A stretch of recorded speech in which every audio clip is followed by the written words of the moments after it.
Rieccoci qui, bentornati allo Scrigno del Calcio e bentornati soprattutto alla rubrica Che fine hanno fatto. Oggi io vi nomino una squadra che magari molti di voi si chiederanno perché io ricordi questa squadra. In realtà probabilmente è una squadra abbastanza sconosciuta, ma è una squadra che per un anno ha militato in Serie B.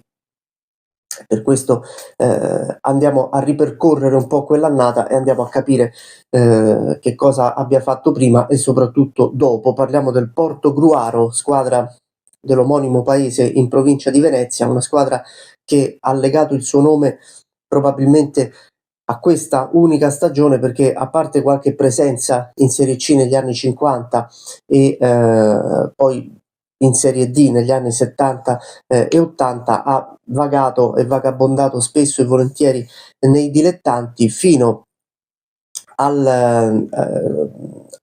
agli anni 2000, più o meno nel 1990 si fonde con un'altra società, dando vita al Portogruaro Summaga, che diventa la sua denominazione ufficiale. Nel 2004 sale dalla Serie D alla C2 e nel 2008 dalla C2 alla C1, vincendo la finale dei playoff nel derby veneto contro il Bassano, ma soprattutto nel 2010 vive l'annata più gloriosa della sua storia, stagione 2009-2010. La Serie C è divisa in maniera un po' particolare, non nord e sud, ma è divisa a metà, quindi ci sono squadre del centro-sud e del centro-nord mischiate negli stessi gironi. Il Portogruaro nel girone B e si trova abbastanza inaspettatamente a lottare per il primo posto con due corazzate come Pescara e Verona.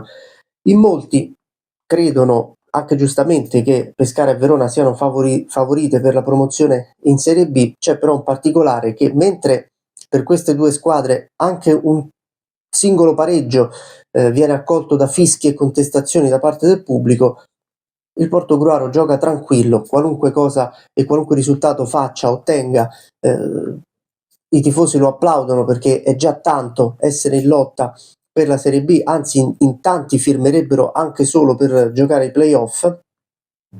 L'allenatore è Alessandro Calori, che è stato abbastanza celebre come calciatore, difensore del Pisa, del Perugia, dell'Udinese, che ricordiamo un po' tutti noi che abbiamo vissuto la Serie A degli anni 90. Alla penultima giornata succede però l'incredibile: il Verona perde a Rimini e il Portogruaro si ritrova primo in classifica. Favorito per la promozione? In realtà no, perché all'ultima giornata è in programma proprio Verona-Portogruaro. Allo stadio Bentegodi ci sono più di 30.000 tifosi del Verona. Il Verona deve vincere per andare in Serie B, al Portogruaro basta il pareggio. Ci sono pochissime centinaia di tifosi giunti dalla provincia di Venezia per sostenere la squadra granata.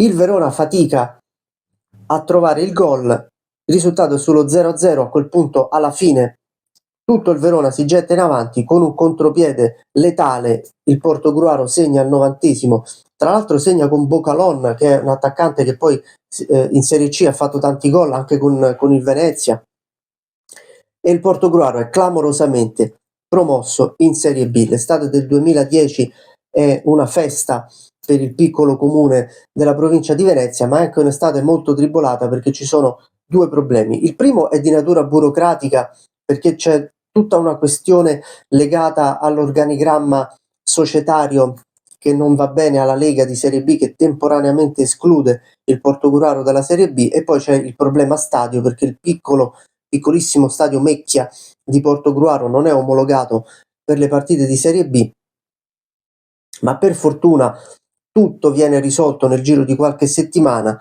Viene inviato l'organigramma corretto e la Lega reinserisce il Portogruaro nella lista delle squadre di Serie B, e la società trova l'accordo con l'Udinese e con il comune di Udine per giocare quantomeno le prime partite allo stadio Friuli di Udine. Non è finita qui però la tribolazione dell'estate del Portogruaro, perché intanto Calori va via perché accetta la corte del più blasonato Padova, arriva Eugenio Corini, che è un altro giovane allenatore molto celebre da calciatore, che però pochi giorni dopo la sua assunzione si dimette, probabilmente per qualche incongruenza fra le sue richieste sul mercato e le effettive spese del club. E arriva così Fabio Viviani, che è un altro ex giocatore molto celebre, soprattutto con la maglia del Vicenza, che è però al suo esordio ad alti livelli.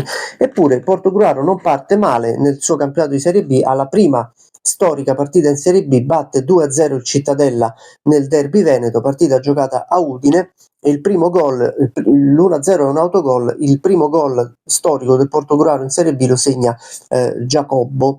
Tra l'altro il giocatore più rappresentativo, nonché il capitano del Portogruaro, è Cunico, che è un attaccante, una seconda punta molto bravo tecnicamente, tra l'altro anche il rigorista della squadra. In più c'è Altinier, che farà intorno ai 15 gol alla fine del campionato. Il campionato del Portogruaro è molto sofferto, però ci sono alti e bassi, arriveranno anche delle vittorie abbastanza prestigiose, ma insomma si capisce subito che sarà difficile per i veneti salvarsi. A fine novembre arriva anche l'esonero di Viviani, in panchina arriva il più esperto Andrea Agostinelli, che è convinto di poter salvare la squadra.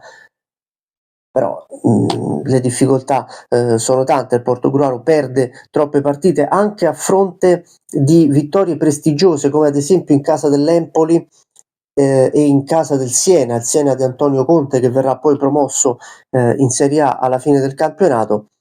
Perde probabilmente troppi scontri diretti, che sono poi le partite determinanti per risucchiare qualche squadra in basso e fare qualche passo in più in classifica. Alla fine il Portogruaro perde le ultime 5 partite consecutive, retrocede in Serie C con al penultimo posto, e lì si spegne un po' tutta la luce sulla squadra veneta, di cui probabilmente in pochi parleranno ancora. Nel 2013 arriva sia la retrocessione in C2, dove però non giocherà mai il Portogruaro, perché arriva anche il fallimento e sarà una difficilissima e lunghissima ripartenza dai campionati regionali dilettanti, tant'è che soltanto ultimamente la squadra è tornata in Serie D, dove milita attualmente. Non sta andando particolarmente bene, però è comunque tornata quantomeno nel campionato,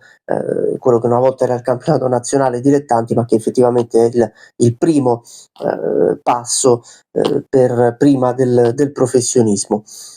La storia del Portogruaro è durata probabilmente lo spazio di un anno, tra quel 2010 con la promozione in Serie B e la stagione vissuta in Serie B. Qualcuno dice che sia stato casuale, vedremo anche altre storie simili, come ad esempio quella del Gallipoli, però quell'unica stagione ha fatto sì che comunque il Portogruaro sia entrato nella storia del campionato di Serie B, e quindi siamo andati a vedere un po' che cosa sia successo dopo. Questa era la storia del Portogruaro. Ogni settimana analizziamo una squadra simile, che abbia militato in Serie B, in Serie C, che abbia fatto un po' parlare di sé e che da qualche anno invece è scomparsa, o quantomeno è più in difficoltà. Di chi parleremo la prossima settimana? Io un'idea ce l'ho, ma non ve la dico. Aspettate lunedì prossimo. Ciao a tutti.